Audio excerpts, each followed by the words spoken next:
అమరావతిలో ఎప్పుడు దేశంలో ఎక్కడా లేని విధంగా ఒకేసారి 15 బ్యాంకులకి భూమి పూజ చేయడానికి కేంద్ర ఆర్థిక మంత్రి వస్తున్నారు. సరే, మొదట 25 అనుకున్నారు, 15కి వచ్చింది. అయితే ఈ 15 బ్యాంకులకి సంబంధించినటువంటి పనులు మొదలవడం వలన అక్కడ యాక్టివిటీ జరుగుతుంది, భవనాల నిర్మాణం జరుగుతుంది, తర్వాత కార్యాలయాల ప్రారంభోత్సవాలు కూడా జరుగుతాయి. దీనివలన అమరావతి ప్రాంతంలో ఈ బ్యాంకులు ఎంత పెట్టుబడులు పెట్టబోతున్నాయి, అలానే ఎంతమందికి ఉపాధి కల్పించబోతున్నారు, ఈ విషయాన్ని మనం ఒకసారి చర్చించే అవసరం ఉంది. దీనికి సంబంధించినటువంటి డీటెయిల్స్ ఉన్నాయి నా దగ్గర, ఒకసారి విశ్లేషిద్దాం. మొత్తం 15 బ్యాంకులు కలిపి అమరావతిలో 1334 కోట్ల రూపాయల ఇన్వెస్ట్మెంట్లు పెట్టబోతున్నాయి.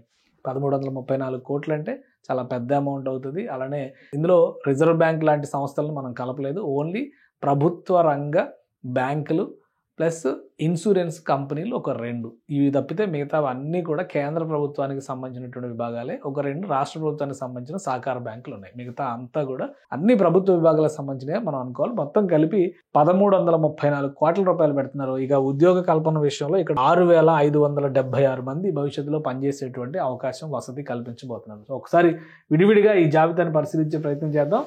ఆంధ్రప్రదేశ్ గ్రామీణ బ్యాంక్ ఉద్దండరాయనపాలెంలో సర్వే నంబర్ 81లో బిల్డింగ్ కట్టబోతుంది.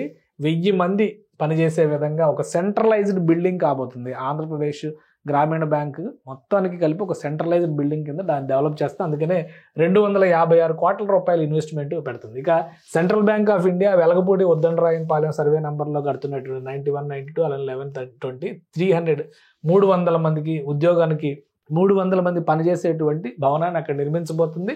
40 కోట్ల రూపాయలు పెట్టుబడి పెడుతుంది.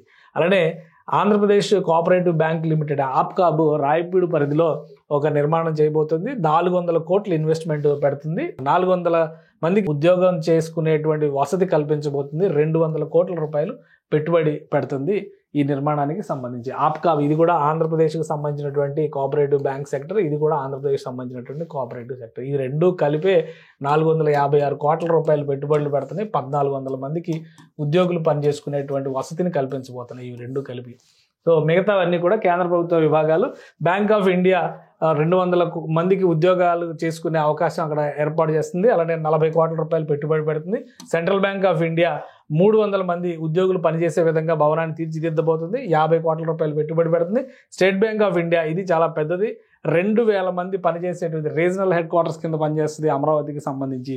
అలానే ఆంధ్రప్రదేశ్ రాష్ట్రానికి సంబంధించి 300 కోట్ల రూపాయలు పెట్టుబడి పెట్టబోతోంది స్టేట్ బ్యాంక్ ఆఫ్ ఇండియా ఒక్కటే. ఎందుకంటే ఆ బిల్డింగ్ కూడా డిజైన్ 14 అంతస్తుల భవనాన్ని డిజైన్ చేశారు. సో ఇది ఒక ఐకానిక్ బిల్డింగ్ కాబోతుంది. ఇక్కడ